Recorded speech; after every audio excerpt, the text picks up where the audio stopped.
with that, ladies and gentlemen, let's now quickly go ahead. It's time for the wrap-up session with India's top real estate giants. Now, we all know that a pizza company decides to deliver something in 30 minutes and we wonder that, hey, that's fast enough. Until another app-based delivery company decides saying, hey, I'm going to deliver the items to you within 10 minutes. And we think that's fast enough as well. The reason being consumers sitting at the comfort of their homes are looking at convenience that can come to them really fast. But at the same time, the consumer also wants and needs everything within a short walk of their home, which is why we have noticed that retail is witnessing conceptual transition, and that is something that is more experiential than transactional. Which is why we also decided to host this interesting theme around sustainability and mixed use as to how it is a new urbanization. And we decided to bring in the real estate giants to come together, discuss, deliberate, and share their observations with all of us. So we're about to invite these speakers on stage. Let's find out as to why the future lies in mixed-use properties and the high street malls. Let's find out more about living, working, shopping, transforming places in multi-purpose locations for the people. Let's also understand more about the concept of family entertainment centers, all that and more. And let's do so because the person who will be spearheading this particular session, we have with us none other than Pankaj Ranjan, who's the COO and Joint Managing Director, Anurag Retail, who will be spearheading this amazing session with our amazing speakers. While the team is setting up, let me also go ahead and invite our speakers owing to the time. I'd like to also invite on stage our esteemed speakers. First up, none other than Pushpa Bector, Senior Executive Director and Business Head, DLF Retail. May I also please invite Harsh Bansal, Co-Founder, Unity Group and Vegas Mall. Vasco Santos, Global Leasing Director, Inca Centers. Ashish Bhutani, CEO, Bhutani Group. Rohan Anand, Director, VR South Asia, the Zander Group. And Uddhav Podar, Managing Director, Bhumika Realty. Ladies and gentlemen, India's top real estate giants are right here on the stage. Can we have a top round of applause? It's our finale session for the day one of Mapping India. And we'll take that enthusiasm forward. And let me quickly hand it over to our session moderator, Pankaj Ranjan. Pankaj, over to you then. Thank you so much. So it's actually all the titans and giants of real estate are on the dais. So I'll keep, what we'll do is we'll have an internal informal chat with all of them today. We'll keep it about 35 minutes, and last 5 minutes, we'll leave it to the audience if they want to ask any questions.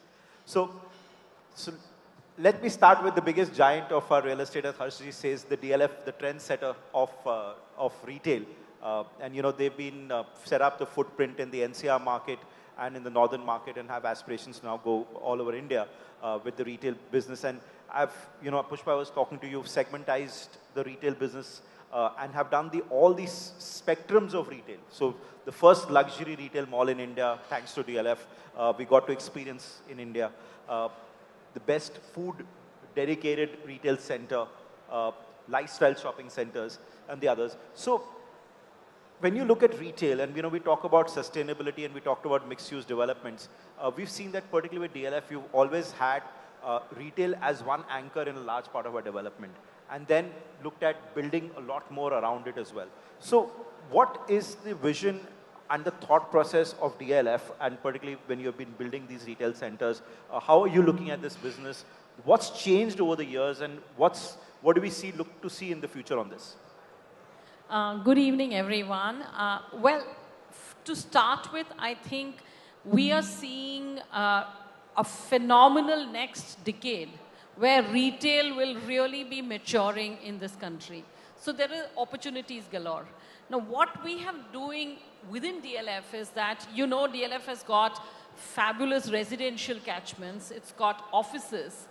Just Cyber City is 25 million square feet between Cyber City and what we are building as we are, downtown, Cyber Park, etc., etc. So we have an ecosystem of commercial and we have retail. So what we have done is that really created product categories which cater to the consumer needs. For us, consumer is the primary driver. Where we think consumers are there, we know that we will need to sort of service them.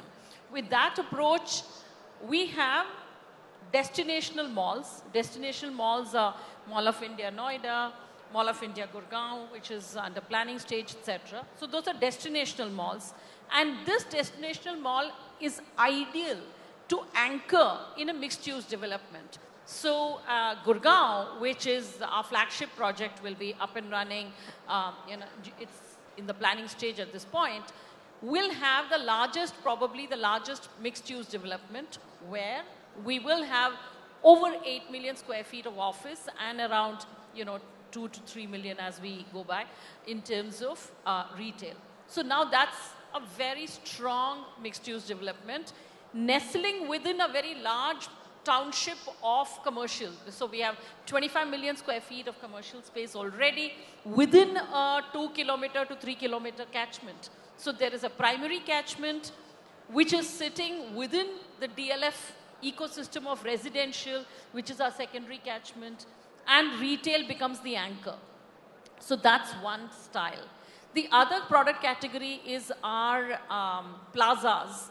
The plazas are going to be anchoring our resi properties. In phase 5, we are coming up with a plaza, which is Summit Plaza. And in West Delhi, we are coming up with another one. Now, these are going to be really retail centers, which are unique in its ways, and anchoring and creating. The lady just now said, how do I order from Blinkit and get something in 15 minutes?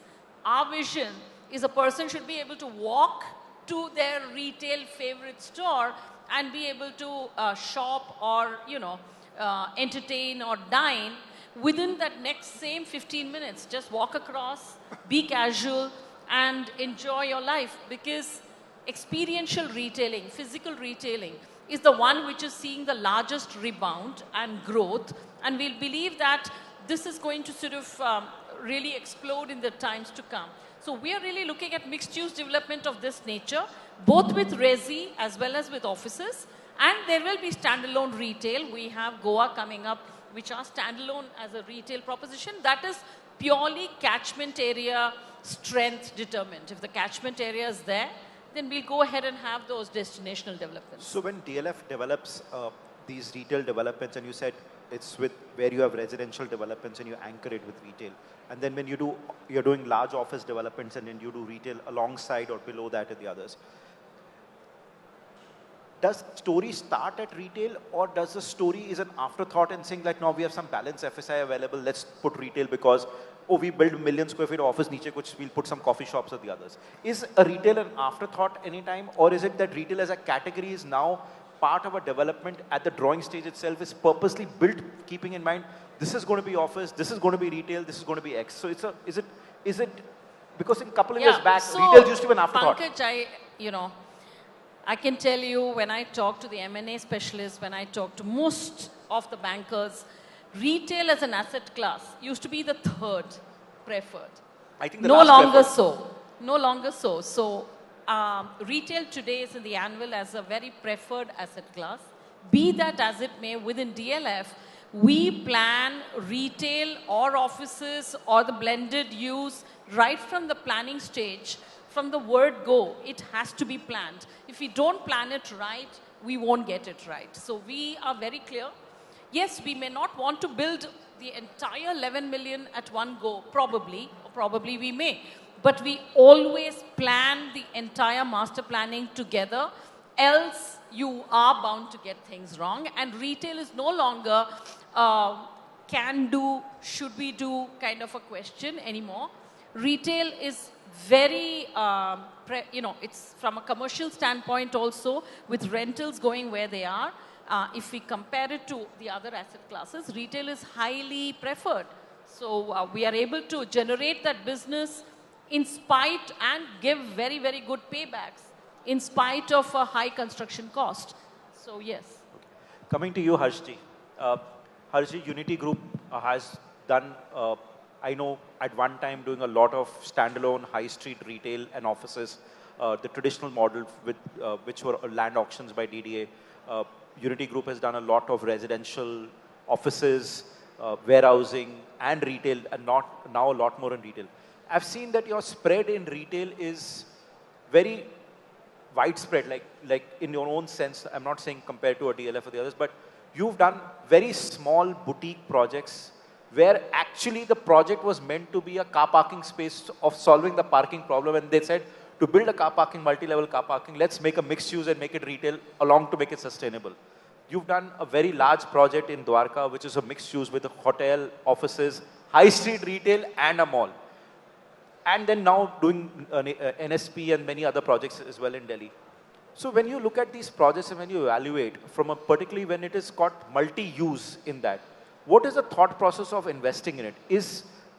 Does the mathematics or the investment work because the retail as an asset class at one stage, as Pushpa said, bankers and investors, even the developers used to be scared of retail.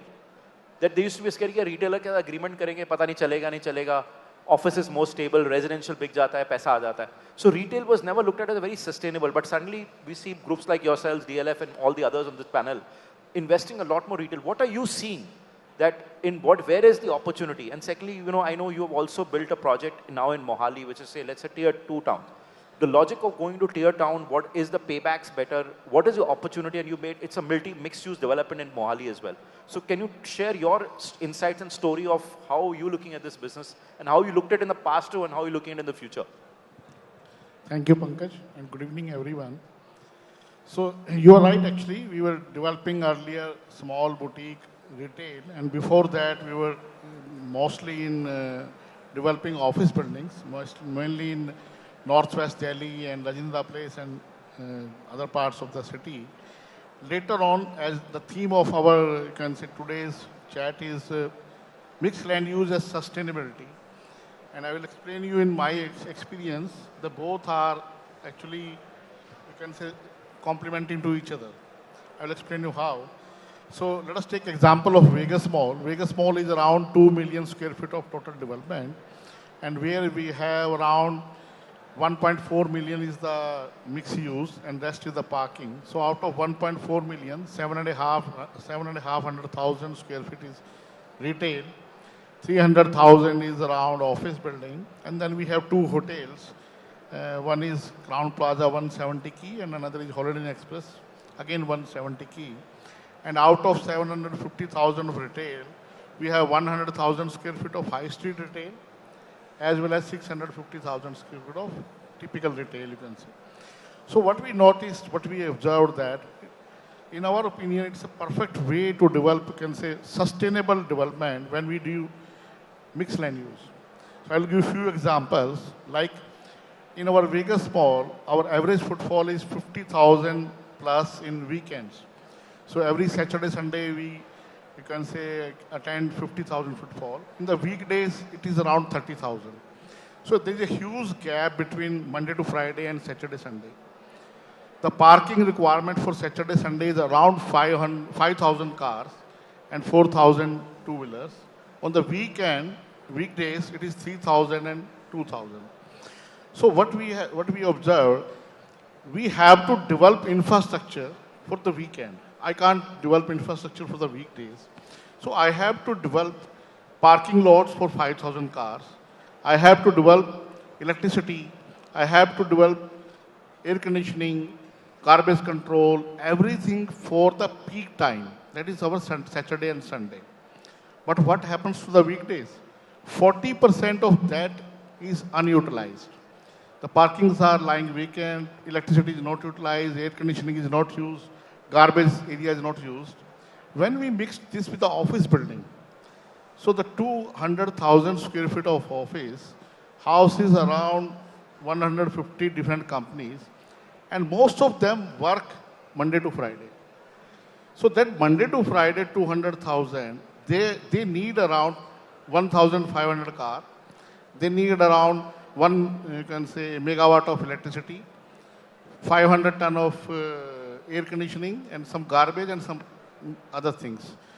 So the infrastructure created for the weekends is absolutely perfectly utilized in the weekdays for the office. For the offices. So what happens? Results that building is now sustainable. So the infrastructure is doubly utilized. It is utilized for the weekend in the retail and for the weekdays for the office building. now my CAM charges goes down because I am charging CAM from the office also, and that CAM is for the same similar infrastructure, and everything is multiple utilized. So it's sustainable because it's multiple utilized. On the other side, you can say cost goes down, my infrastructure is properly utilized. So in our opinion, mixed land use the perfect, you can say, way to develop future development. And that's why we developed CP67 in Mohali also. That's again a similar concept of mixed land use. And we are coming with the tallest residential tower in Delhi, smaller than Pushpaji Tower. But it's around 200-meter long tower in Delhi, and it's in Karol Bagh. That's around 1.2 million square feet of residential. Where also we are coming up with 200,000 square feet of retail. So as Pushpaji rightly said, that it complements to each other. So if you want to make building green, sustainable, you have to utilize your infrastructure properly. And mixed land use is the right way. There are some, you can say, concerns also. So while you develop mixed land use, there are few concerns, which I will also like to mention, that if you are developing a mixed land use of hotel, office, and retail, while leasing out office, you should not lease the office where they are working 24/7, like call centers. The office which are working on Saturday, we should not lease out to them, because Saturday you need infrastructure. You need the parking. Then you need parking and everything. So you have to be choosy while leasing your office building. It has to be Monday to Friday. That's a plus also, because when you select Monday to Friday office, you can say companies, they give you good rental, they are good people because they are all MNC. And you can say that gives you good environment also. So you have to be very particular that while choosing your office tenants, you have to select them Monday to Friday only. And one more, if you are developing a hotel within the mall, you have to be one concern that you please don't develop any banquet hall. So what happens, if you have a big banquet in a hotel, that banquet will eat out your all infrastructure in the weekend where the Shah Rukh Khan Jawan movie is there, and you need a lot of car park, and mall is EOSS, and suddenly there's a marriage of around 1,000 people. So it's going otherwise, if you are developing a hotel, business hotel you will say, where there is no banquet, and it's a good office building, Monday to Friday, and then good, can say, retail also. So in our experience, if you develop a mixed land use with 60% of retail, 25% of office building, and 15% of hospitality, that's a perfect mix for utilizing entire infrastructure and gives you perfect utilization of infrastructure as well as reduces the CAM like anything. Perfect. Great. And Vasco, it's great to see you in India and, to see Inca centers investing in India apart from getting IKEA, which is a big boost to say that commitment of international retailers and international companies are willing to invest in the sector in India. That means there is something big which is opportunity in India. So when you look at it from an Inca center's perspective, how do you look at India as an investment opportunity for shopping centers?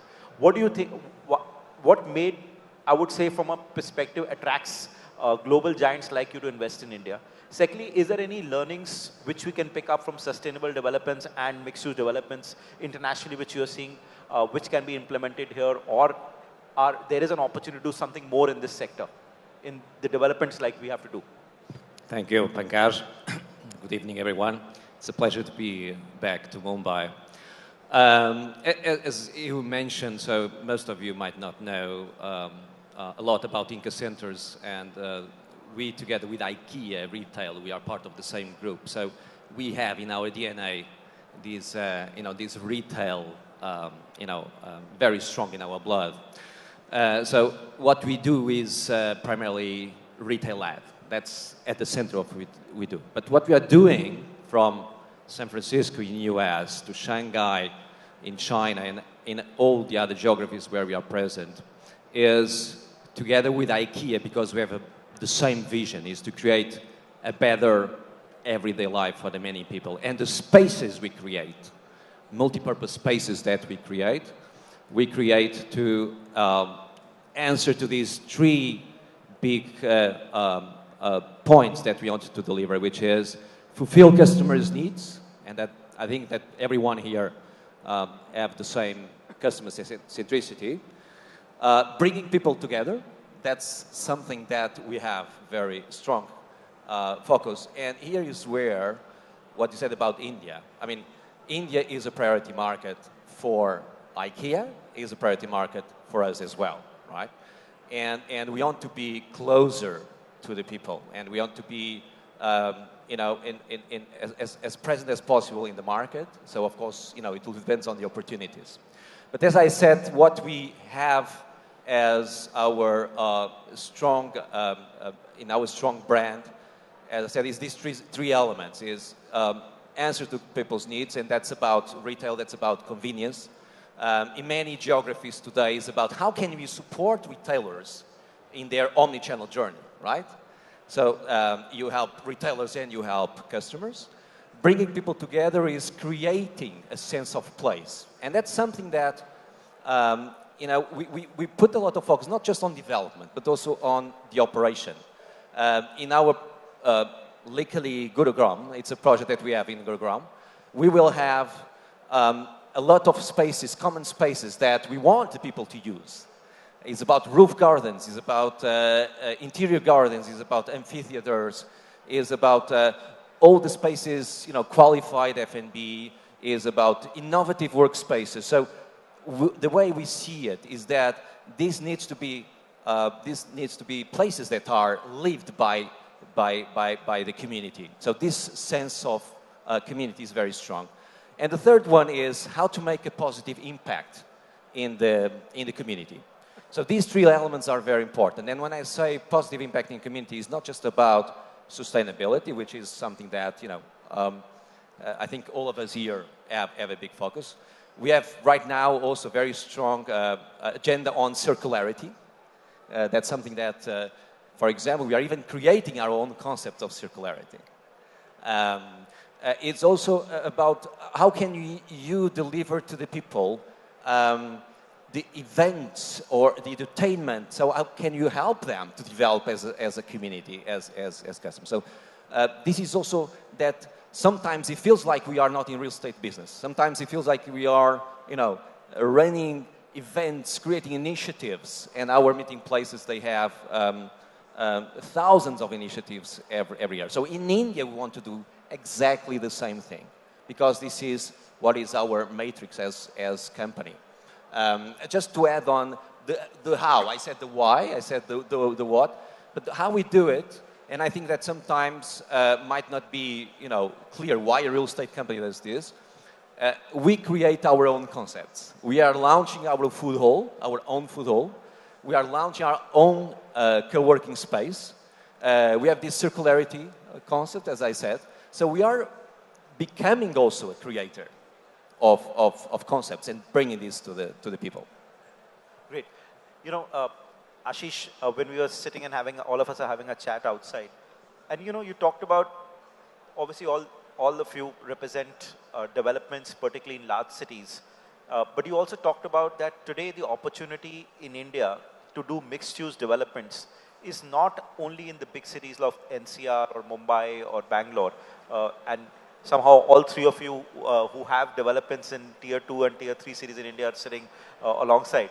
You know, what is the opportunity to do a mixed-use development in smaller cities? Because when we, as you know, I started my consulting career in real estate and, you know, started talking about, initially when we realized, when we started going to tier 2 cities and tier 3 cities, we realized that there was only demand for somewhat residential, and most people in small towns always preferred to buy their piece of land and build their house, right? There was no concept of very large housing, except barring a few cities, but there was no concept of high-rise development residential. Office also existed very little because large companies were not going there. It's only a small FMCG's company or insurance company or a bank going and taking a small office space. And hotels are always one or two or in a city, apart from the tourist city like Udaipur. I'm sure Udav has a different view, but was not there. But suddenly there has been a big boom of mixed-use developments coming in tier 2 cities and tier 3 cities, and tier 2, 3 and 3 cities are also seeing a big boom like Mohali, having put us a large project. There is suddenly big demand for overall real estate and led by retail real estate. So what's happening there and what's the opportunity? And it would be good to understand what your plans are when you're talking about investment in these cities as well. Sure. Hi, good evening, everybody. I'd like to take everybody, I don't know how many of you were here in the morning when a very senior executive of JLL was giving a speech. He took us to a point where he told us, in America, the population is 300 million and the amount of shopping malls is 1,000. Come to China and the amount of shopping malls are 4,000. And if you talk about India right now, 350 odd malls, if you include good shopping centers as well, the number rises to somewhere about between 500 and 550. So the growth potential is amazing. It's at least 10 times that I see right now. Given that in mind, right now, the population in Delhi or a Bangalore or Mumbai, there are good spaces. But if you talk about tier 2 cities, right now, good mixed-use development do not exist. Yes, I agree. People want to build their own homes. But after COVID, what they realized is they need a sustainable income source as well, that they are just not dependent on their primary source. And that's where the mixed use comes in. What happens in a mixed use is, first of all, I would like to tell you one thing. At Bhutani, we do not believe retail or office or any one particular thing is an anchor. What we always believe, the story behind the entire thing. Cybertham is an example that we are making in Noida. The current phase, it's 8.5 million square feet. Although it has a 7-acre beautiful fountain, but it has these twin towers, the tallest in North India, and the first mall in the sky in the world. When that happens, I just want to draw a little comparison to Dubai. What happens is there are 3 beautiful fountains, 2 of them bigger than the Dubai Mall. Still you see all that traffic coming there, it is because of an iconic building that Imar made over there. Similar concepts when we thought about what iconism that is not anywhere in the world, what sort of iconism can be brought here in Noida that can make it super sustainable. That is the story that we curated. Why there will be a McDonald's or a Starbucks maybe nearby in any vicinity. Why would still somebody want to come here? Today's generation, practically everything is Instagrammable, right? If it is not Instagrammable, they'll rather sit at home and do a Zomato or a Swiggy. But if they want to go out there, it has to be an experience. They want to share where they went. It is a matter of pride for them. So given that thought in mind, Delhi, Bangalore, everything, all the tier 1 cities, as you said, being currently saturated, future amazing, yes, but currently a little saturated, why not give an experience to tier 2 cities and tier 3 cities as well? For now, we are expanding in Lucknow, we are expanding in Haridwar, we are expanding in Ludhiana, we have closed on a land deal in Goa as well. We are making one of the largest hotels in Goa. It's a Guinness Book of World Record. It has 700 swimming pools in the property, along with a few retail in it. And we like to do that. Like Alpha Thumb, the one that we delivered in Noida, has the largest rooftop infinity pool in the world, along with the largest skywalk in the world. So these kind of things, when you do, you make sure that it is sustainable. Not only from the point of the view of your overall infrastructure, but from the point of the view from the lessees who are coming in, to make sure you always draw in the crowd. And when you say these iconic properties which you have created are typically in tier 1, is there a potential to do these kind of iconic properties and in tier 2 and tier 3 cities as well? Absolutely. The scale may be different, but the iconic 100%. investment is worth the investment to go into tier 2 and tier 3 to do that? See, it depends on what location. For example, Haridwar, we are looking, the project is over 1,000 crores. when you talk about Ludhiana, the deal that we closed, that's again the same nature. And there's another deal we are looking at that's north of 4,000 crores. But still it makes sense because it is one of the most prime parcels of Ludhiana. Ludhiana as a city, I'll just give you a very quick example. There used to be a very common saying, which I thought was a fad, but found out later it was true. The amount of entire Mercedes in India was Capita highest was Ludhiana. it was highest in Ludhiana, yes. So that is the power of that city. There are many such cities that keep getting ignored because everybody wants to do major developments here. Gift City, for example, has come up so beautifully in Gujarat. It is, I think, on parallel with probably Dubai real estate. That is what beautiful things are happening in India now. Great. You know, coming to you, Rohan, you know, you run a private equity platform which owns shopping centers in India. And you have centers both in tier 1 and tier 2 cities. And a lot of them are mixed-use developments. Is there, when you look at it from an operating perspective and from a city perspective, is the operating style and the operational very different in a tier 1 versus a tier 2 city? Or is it very same, the customer aspirations the same, operations is the same, or is it different? Because you're talking about something that when you look at your center in Surat, the people take more pride in that because you built it in a city like Surat, right? So how is it different, or is it very similar? Thank you, Pankaj. Good evening, everyone. So I think in a lot of ways, there are differences. So as a firm, as a platform, each of our centers are different. We do not believe in a cookie-cutter approach. So that's where we first start differentiating the product itself. A Surat has been designed for the market that it's located in. Bangalore was designed for the market that it's located in. Chennai was a tribute to the temples of that region. But all of them took mixed-use elements during design, during operations.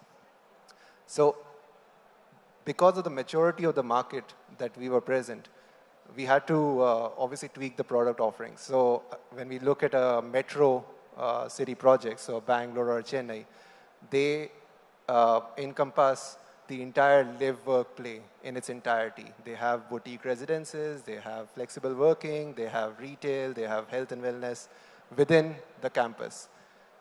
When we move to our non-metro cities, so Surat, Nagpur, Amritsar, Chandigarh, over there, we did face challenges in creating this live, work, play concept. So we had to take a step back. We still have plans to convert them into mixed-use destinations over time. But then we started looking at how can the play be diversified.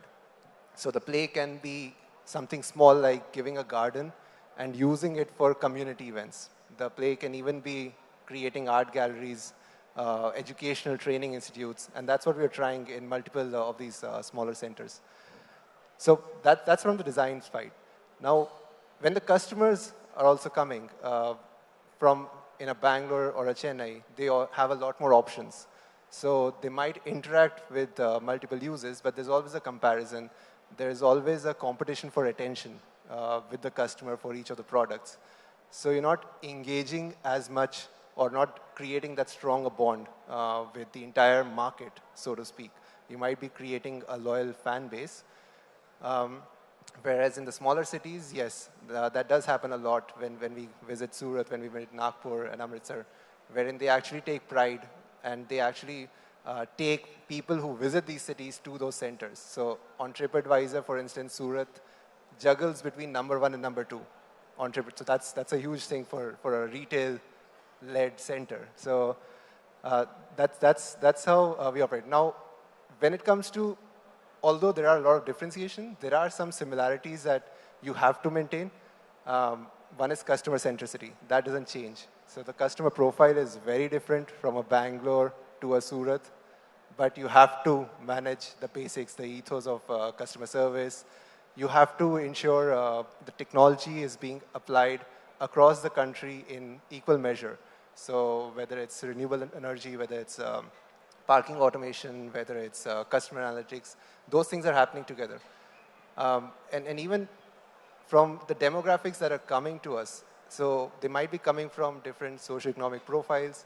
Right now we have 4 to 5 generations entering the shopping center. But in the next 5, 6 years, more than half of the population entering these retail centers will be digital natives. And they'll be mostly younger population. They'll be young. Because India as a country is going back in terms of average population. We're the only country Yes. which is reducing from 29 to 27 in the next Correct. 5 years. Correct. In terms of population. Correct. Yeah. So the minute that happens, there's an even more democratization of expectations, of customer wants, customer needs. So there needs to be some standardization. Obviously, India is a diverse country, so we'll have to tweak according to the local cultures. Thank you. Coming to you, Dev, couple of years back when I met you and you was looking at investing in Udaipur and saying, Pankaj, I'm going to put up a 1 million square feet mall.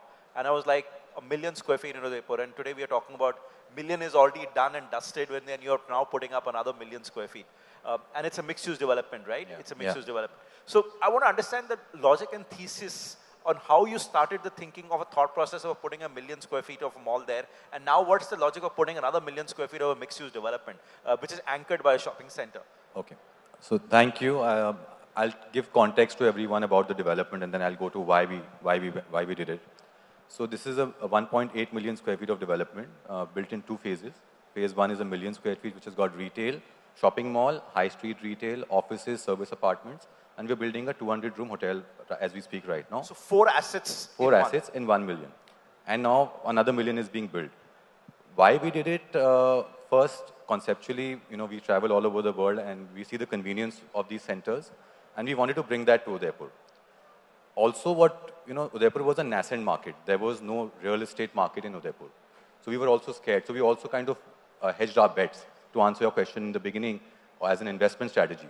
So we always wanted demand to outstrip supply in each asset class. The easier thing would have been to do 1 million square feet of retail first and then build the other asset classes. But we built all of them at the same time, and we saw how the demand was going, which helped us decide the strategy for phase 2. So we saw what was the demand was, and today there is a waiting list. I mean, remember 3 years back when we met, 4 years back, we were selling the city to retailers that Udaipur exists and it's a great market. Today we have a waiting list for retailers to wanting to come into our mall. I think because the strategy was right. So that's the question. I think I've answered it. And when you look at as an investment, does a mixed-use development in a tier 2 market takes less capital, or the amount of capital required is the same? It's the same. The quality of development that we've built is equivalent to any center you see, good center you see in any metro city. And today the aspirations of any person living in a tier 2 town because of digitization is equal. So you can't give them a second-grade product. So you can't give them a second inferior product? Not at all. Cheaper quality marble laga deta hu. I mean, your toilet will be basic. It might work temporarily, but it won't work in the long run. You have to give them a world-class product. So the other thing I wanted to talk about was we did some small things in our center, like in the service apartment, how we've got no BOH. We've kind of plugged it into the mall in such a manner that there is no restaurant. It's only in-room dining, and the lobby of the service apartments opens to the mall restaurant floor where the restaurants are operating. So the restaurant gets the service apartment business as well, and we don't need to rebuild that infrastructure again. So we've done some of these things, just using our brains, I guess. Great. I think listening to all of you, I think what I can gather very clearly is, one, obviously mixed-use developments is now there. We've established the concept very well. Tweaking required in each market as you go by, as Vasco said, ultimately it's all about how you look at it from the customer's perspective. Rohan mentioned about customer sensitivity. I think, Pushpa, when you spoke about segmentation, that it's not a one-size-fit-all, ki ek mall, usme ek hotel ya upar offices bana diye. I think that's not, as Mr. Bansal was saying, that you have to see which part of which complements in which market. So you have to see, does the office work very complements to the hotel, and the hotel, like you had mentioned, opens up into the service lobby, opens up straight into the mall. So I think it's the whole concept about mixed-use developments is that you look at the market, you tweak the model, but yes, today it's not about building one asset class in one piece of land. Today you are talking about 1, 2, 3, 4, maybe even tomorrow 5 asset classes coming together in one project itself. So these projects, and they have to talk to each other. What I understand from all of you is that these projects have to talk to each other as well. Any final comments from anyone? I'm happy to close it as we are closing.